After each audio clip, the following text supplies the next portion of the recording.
There was once a young couple who somehow managed to afford a modest but very nice house. It was everything that the couple wanted.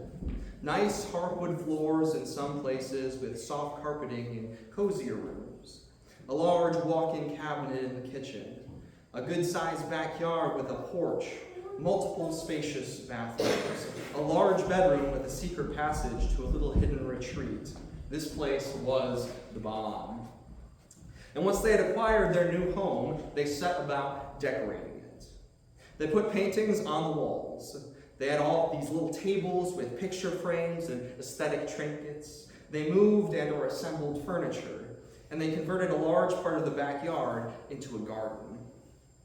However, there was a point of contention between the couple. The man had inherited a very large garden sculpture. It had been created by his grandfather, and the man had many fond memories of climbing on it with his grandpa nearby. Because of this, he was really quite fond of it. So fond, in fact, that he wanted to have a much more prominent place for it than in the garden. He wanted it on full display. And so he elected to put it right in the middle of the living room so he would always be able to admire it. His wife, for her part, liked the sculpture and appreciated the man's love of the same, but it was becoming a bit of an annoyance. The furniture had to be rearranged to make it fit, and what once was a spacious room was now very cramped. The statue was placed directly under a light fixture as well, which made the statue itself look nice, but also cast weird shadows and obscured the light to other parts of the room. The sculpture itself was quite pretty, but its color and style clashed with the furniture and the paint on the walls, which meant they would probably have to repaint it again. But most of all, it always seemed to block or hinder whatever activities they wanted to do in the room. If they wanted to watch a movie together on the TV, they had to view it at an angle. Any board games or puzzles either needed to be placed on a tiny end table, or more than likely would need to be moved to the kitchen. And the couch could not be reclined without bumping into the sculpture. It seemed the living room was less for living and more for admiring said sculpture. The last straw finally came when a couple invited friends over. What had been cramped and problematic for 2 people was even more so with 4. The man didn't seem to notice the discomfort of their friends, but as it became clear they were thinking about leaving, the woman discreetly directed everyone to the back porch for a bonfire instead. The next day, the woman demanded that the man move the sculpture. The man argued and fought against his wife, but once he realized she was not going to back down, and how upset it made her, he reluctantly agreed to move it to the garden on the condition that he could choose where to put it and what to grow around it. It was an uncomfortable subject for a time, but both soon began to realize how much the sculpture had dictated their lives. The man realized how often he had stubbed his toe on trying to get to his chair, and how much more relaxed he felt in the open space. And the woman realized that although she had loved the man's grandfather and the sculpture, she had come to resent it because of its place in the house. However, once the sculpture had been put back in the garden, both the man and the woman found that they actually appreciated both the living room and the sculpture much, much more than they did before. Things are simply better when they're put in their proper places. In the early days of Christianity, political violence against and by the Roman Empire was high. The Apostle Matthew was a tax collector, a job that most of the Jews absolutely hated, partially because most tax collectors used dishonesty to line their pockets, but also because they were viewed as a representative of Roman economic oppression. Think of how people today view the IRS, except back in those days, the taxes were even higher, even without the dishonest practices. And Rome was a foreign nation that had conquered them too. At the same time, the apostle Simon the Zealot was, well, a zealot. They were a Jewish religious group that deeply desired to overthrow Rome and often used violent means to try to achieve it. One time, the Jewish authorities even questioned Jesus about whether he thought they should pay the Roman taxes. and yet say yes, and he would essentially be bowing to Rome's authority, and the zealots and others would be angry. Say no, and he'd be committing treason, and also make some pro-Roman Jews very angry. And so Jesus held up a Roman coin, a denarius with the face of Caesar upon it, and said, "Give to Caesar what is Caesar's, and to God what is God's." Jesus recognized the political authority of the Romans while also asserting that God was above all. But despite this call for peace, this antagonism continued. Many Jews rebelled, and Rome destroyed the temple because of it. And Christianity suffered persecution for failing to bow down and worship Caesar once a year, as was mandated by the rest of the empire. However, nearly 300 years later, Emperor Constantine took the throne, and according to legend, he had received a sign from heaven and converted to Christianity. And so Christianity became the national religion of Rome. A huge change, and for many Christians, it was a major, major victory. In many ways, this was a very good thing. Christians no longer faced persecution. They no longer were pressed to participate in emperor worship. And Emperor Constantine held councils to unify Christian theology and help settle disputes. But on the other hand, the emperor, who was not a religious leader nor a great theologian, now had a great deal of power in making religious decisions. One of the most prominent examples was in the matter of Arianism. Arianism was a belief that Jesus was above normal human beings, but below God. I won't get into the details because it's pretty complicated theology, but the important point is that we today believe this is very wrong. Jesus is equal to God. And at the First Council of Nicaea, the council agreed, and Arianism was banned. However, Arius later manipulated the emperor and other political powers to have his rivals exiled, and Arianism, despite being outlawed, began to flourish. Later emperors even used their power and influence to try to get the First Council overturned. It was only by the fervent efforts of some early church figures, such as St. Athanasius, that our current beliefs about Jesus and the Trinity even survived. Many years later, we see similar issues still persisting in Christianity. When the Roman Empire fell to pieces, the Bishop of Rome was the one who held everything together, becoming the sole authority in the land. This pope handled the blended national and religious authority by shepherding those in need. But as time passed, other popes wielding political power in ways that may or may not have aligned with Jesus. Some of them sought to assert their own power by withholding communion from nations whose kings didn't do as they wanted. Other political figures sought to become pope not because they were invested in serving God, but so they could enjoy the power and luxuries that the pope had. And sometimes nations even tried to elect their own popes that furthered their own agendas. Time after time, religious figures sought secular power, and secular political figures sought religious power. And while there were still many faithful followers, leaders, and popes along the way to keep Christianity on track, there were also plenty of times when Christianity was used and abused for the sake of political power. All of these examples should be sufficient enough evidence for why mixing politics and religious power is bad. But allow me to explain why it's bad. For many, it seems very appealing to blend church and state. After all, the church is a good and moral thing. We as Christians serve God, and God commands us to do good in the world and act with altruism. So it would stand to reason that having the church take control of the nation would allow these good things to more easily spread and be enacted better. And I think those are noble pursuits. There may be some Christians seeking it for the sake of supremacy, to place themselves higher than other non-Christians, but I believe that most seek it with good intentions. The thing most people don't realize about breaking down that barrier is that it doesn't occur like a rushing of water, with the church spilling over into an empty state. Rather, they mix together. When the barrier between church and state is broken down, it isn't the state that begins to look like the church. It's the church that begins to look like the state. The separation of church and state is vital for keeping the poisons of politics out of the purity of the church. The problem is that we as Christians can't entirely avoid it. Religion and national politics are somewhat related. After all, Jesus commands us to live a certain way and stand up against immoral actions and oppression. And in a democracy, we do have a say in, perhaps even an obligation, to choose who leads us and to choose well. People that make up the church play a role in politics and the state, after all.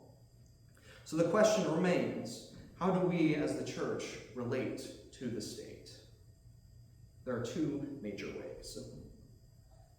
The first thing we ought to do as Christians is recognize that politics and religion are different. We as Christians believe that we should live a certain way. We sometimes disagree about the specifics or how strict to be about it. But we all seek to live the life that Christ calls us to. We believe that living such a life brings greater joy, goodness, and light into both us and the world around us. And as such, we're called not only to live that life, but to spread that good news and transformation to others. That's why we evangelize, we invite other people to church, sometimes host events to attract new people, all that jazz. And so it would stand to reason that making people live the way we live through politics would bring people part of the way towards that goodness. But there's a big difference between governance and belief. For example, we as Christians believe in loyalty, yeah?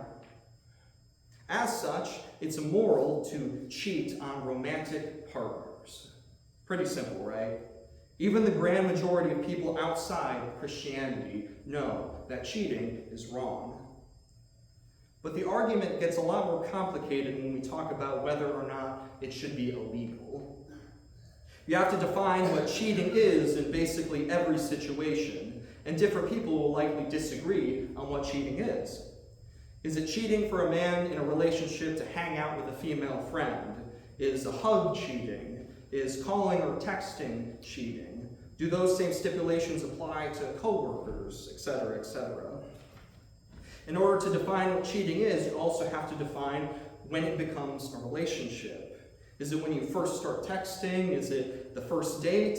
Is it based on the amount of time you've been talking or dating, or the number of dates? Does it have to be verbally confirmed? What if two people disagree on when it starts, etc.?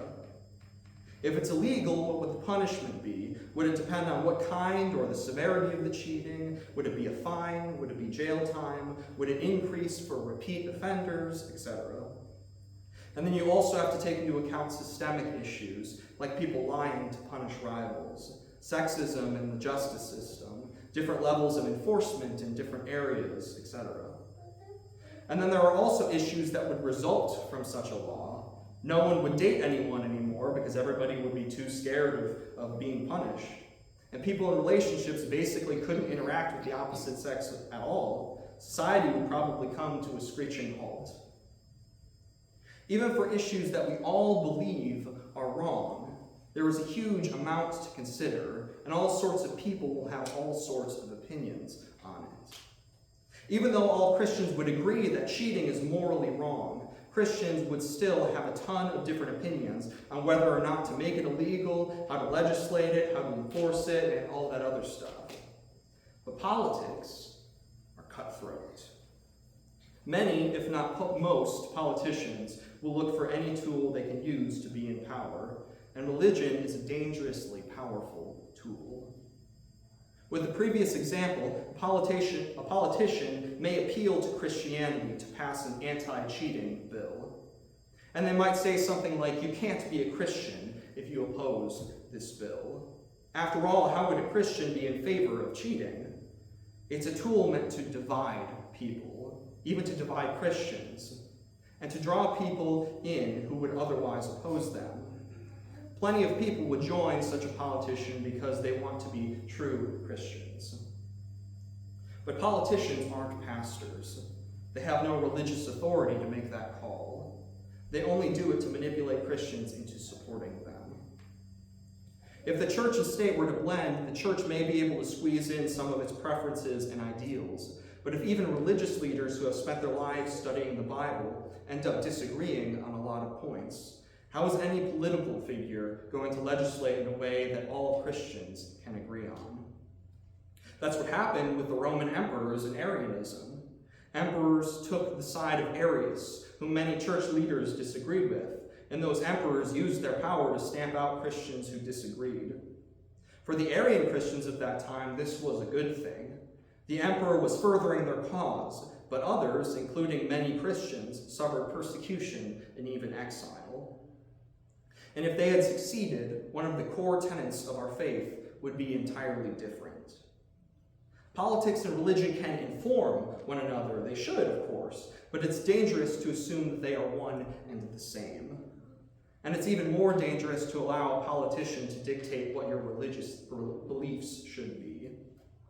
But we can see through such underhanded tactics by remembering that politics and religion are different. We as Christians should also remember that God is above country and party. Our politics are important. They do make an impact in our country and world. The way we vote or persuade or participate in activism can drastically alter the trajectory of our future, and we should take them seriously. But God is always above all political lines and boundaries. There may be some political entities that are better than others, of course, but there is no country, party, or candidate on earth that fully aligns with God. If we look back on history, Jesus rarely, if ever, aligned himself with any political figure, group, or nation. And Paul treated both Jew and Gentile, man or woman, slave or free, Roman or otherwise, as equal. Even in the case of ancient Israel, God's chosen people, they often rebelled and acted in ways contrary to what God wanted. They weren't perfect representatives. God and Israel were not the same. And if the polarization, discord, and brokenness of our political system, both here and internationally, is an indication, I highly doubt God would ever fully align with one today. Our God is a God who works in all circumstances and all settings. He is present here in the U.S. He is in Ecuador and Peru and Brazil. He's in Ukraine and Germany and the UK. He's in Japan and Australia and the Philippines. And yes, he's even working in places like Russia and China. Now, we in the States are special in some regards. Our system allows Christianity to develop and prosper openly and freely, which is not always true of other places, and we all should be incredibly grateful for that privilege. But both God and the church operate on a global scale, perhaps at times showing favor to certain nations or places or figures, but never designating any as inherently more important. Doing so would discount the faithful Christian populations of all of the others. We serve God above all else, and His church is a global, international effort. Our true citizenry is in heaven, not in any nation. Our true allegiance is to God, not to any president or party. And our church is not an American city hall, but an embassy of heaven. Think of it like this. There was once a mighty kingdom made up of all sorts of people. And while the good king worked to care for his people and spread his kingdom farther, his subjects served him however they could. Because there were many different people, each of them were put in different places because of their skills. Some spent their time cleaning the palace under the direction of the head maid. Others worked as scribes and messengers, writing down the king's words and sending them out. Others were gardeners, tending to the plants in the garden and placed in vases in many of the rooms of the palace. And some worked as cooks, preparing the daily meals of the king, his subjects, and for any guests. All the cooks in the kitchen worked under the head chef. They spent their lives together, boiling and mashing and baking and frying. And their off time, the chefs spent time together, hanging out and playing games. They made little pins for themselves to represent their place in the kitchen. They loved being chefs, and the king loved them and the work that they did. As was the case every year, the chefs were going to celebrate the opening of their kitchen.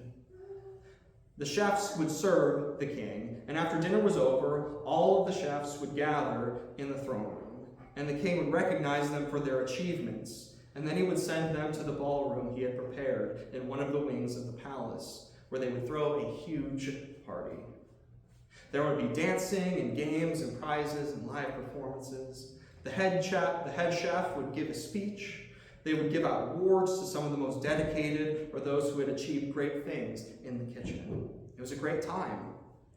And at the end of the night, they would all get together, raise up their chef pins, and sing a song about how proud they were to be chefs.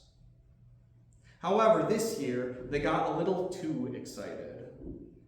When the time for dinner came, they all carried the food for the king into the throne room and laid it on the table. The king waited patiently to be served, but as time dragged on, the king still waited. He waited and waited and waited. And the only thing that changed was the number of chefs in the throne room. Finally, after several minutes of waiting and what seemed like the entire kitchen staff surrounding the table, they raised their pins and began to sing their song of the chefs. As they finished, they erupted in whoops and cheers, patting each other on the back. But one by one, they got quiet as they noticed the king standing and pulling food from the platters onto his plate. He sat down and took a bite, chewing slowly. When he finally swallowed, he looked around at the chefs and sighed. "Whom do you serve?" he asked. "Me or the kitchen?" In the same way, we as Christians are servants of God, our King, and we as Americans are chefs. There is nothing wrong with celebrating our country, our achievements, or even serving in the armed forces. In fact, those are very, very, very good and honorable things. Without those, we would not be united, and God's kitchen would not be functioning properly. But we must ultimately remember whom we serve. We go out on patriotic holidays like Memorial Day next week. We give our respects to those who served. We show gratitude to the nation where we have many, many freedoms. And we celebrate everything our country is and has accomplished. It is a very, very great place. But here in the sanctuary is the King's room, the throne room. We may recognize the holidays or the milestones of the country, but here we worship and serve the King. God is above all else. Our religion and our politics, our country and our God, all of these things are incredibly important. Without any one of these things, we all would be vitally different. Without our religion, we would simply have a vague spirituality around something we call God. Without politics, we would simply withdraw from society, never having a direct say in the direction of the world. Without our country, we would live in chaos, forced to follow the whims of anarchy. And without God, we would be nothing. But along with how important these things are, we can also get them mixed up to the detriment of the whole. Like a statue put back in the garden. Like a chef for chefs, or like a party for chefs moving back into the ballroom. We as Christians must keep them separated and in their proper places, with God in his rightful place at the top.